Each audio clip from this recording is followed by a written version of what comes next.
Bonjour et bienvenue sur Flash TV. Aujourd'hui, jeudi 1er décembre 2011, voici les titres de cette édition.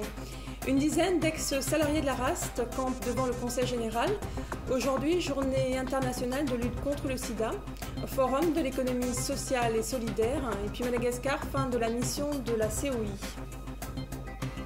Une poignée d'ex-salariés de la RAST siège depuis hier devant les grilles du Conseil général, 2 ans après la liquidation de l'association régionale d'accompagnement social territorialisé. Ces manifestants demandent notamment le versement de leurs indemnités de licenciement. Le détail de leurs revendications par Nathalie, une ancienne technicienne d'intervention sociale et familiale. Elle nous a promis en fait un poste de travail.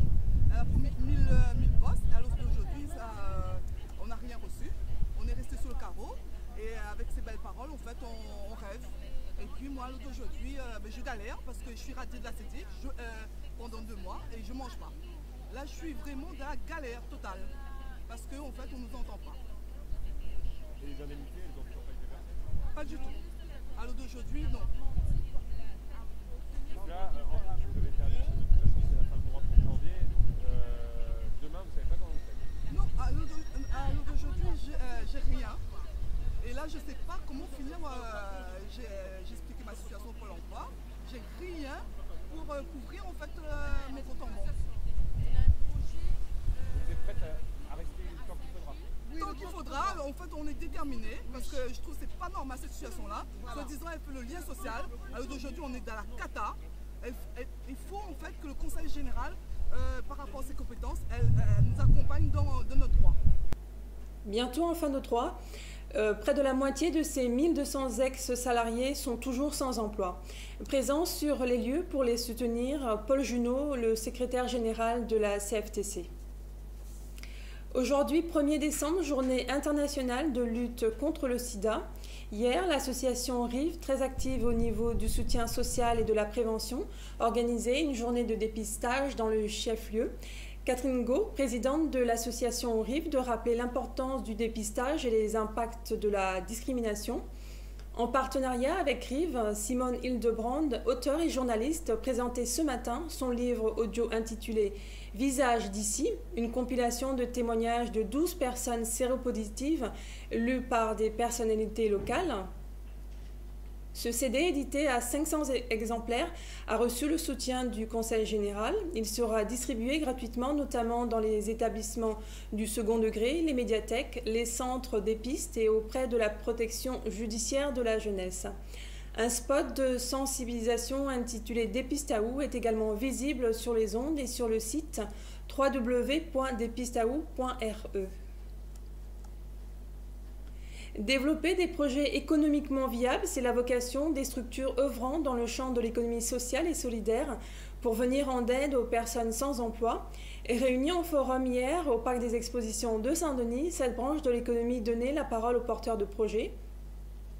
Selon la Chambre régionale de l'économie sociale et solidaire à La Réunion, ce champ représente près de 20 000 emplois, 1600 établissements, soit près de 10% de l'effectif total de l'emploi salarié.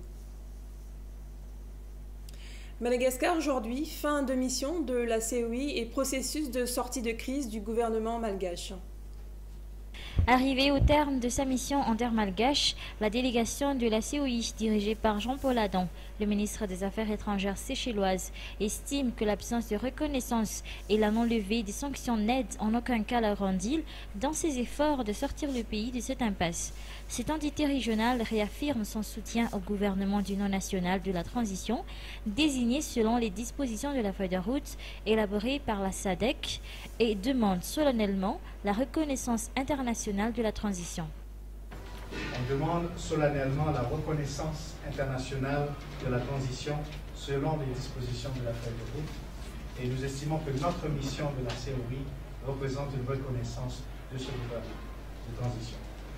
On appelle aussi à la levée des sanctions, un appui coordonné au processus électoral. Pour terminer, on plaide pour un appui massif de la communauté internationale qui permettra de conduire le pays sur la voie du développement et de la croissance et d'améliorer les conditions de vie des populations après une crise dont la durée a profondément affecté économiquement et socialement le pays et l'ensemble de la région COI. Concernant les appuis financiers alloués aux projets de développement suspendus depuis le début de la crise, la COI plaide pour un appui massif de la communauté internationale qui permettra de conduire le pays sur la voie du développement et de la croissance. Dans ce sens, elle prévoit d'initier dans les meilleurs délais une table ronde des partenaires, investisseurs et bailleurs de fonds en faveur de la Grande Île. La suspension des aides n'aide pas la transition. Ça n'aide pas la population malgache. Alors, pour mieux appuyer le processus de transition, pour mieux appuyer et soutenir le peuple malgache dans cette période difficile, la COI s'engage à parler à toute la communauté internationale de s'engager à l'appui au développement, aux bailleurs de fonds de mettre les financements pour le développement de Madagascar. Et nous allons organiser dans les meilleurs délais une table ronde des bailleurs de fonds justement pour leur demander d'appuyer ce processus. Par ailleurs, la COI prend position par rapport à l'idée de l'amiral Ratirak de tenir une rencontre au sommet entre les 4 chefs de file, une rencontre qui, selon la délégation de la COI, n'a pas sa raison d'être dans la mesure où un processus est déjà entamé. D'autres initiatives sortant du cadre de mise en œuvre de la feuille de route ne feraient qu'empirer les choses, voire effacer tous les efforts déjà fournis par les acteurs politiques malgaches. La Commission de l'océan Indien affirme même qu'elle ne reconnaît que la feuille de route dans ce processus de sortie de crise. Et à présent, la météo du jour. Encore une journée pluvieuse à La Réunion, mais également aux Seychelles et à Mayotte. Un temps nuageux à Maurice et au Sri Lanka. Seuls Madagascar et les Comores pourront se vanter d'une journée ensoleillée. Du côté des températures, elles s'échelonnent de 24 degrés à Madagascar à 32 degrés au Sri Lanka. C'est la fin de cette édition. Merci de votre fidélité. Je vous retrouve demain pour l'édition de la mi-journée. En attendant, l'info continue sur flashtv.re. Très bon après-midi.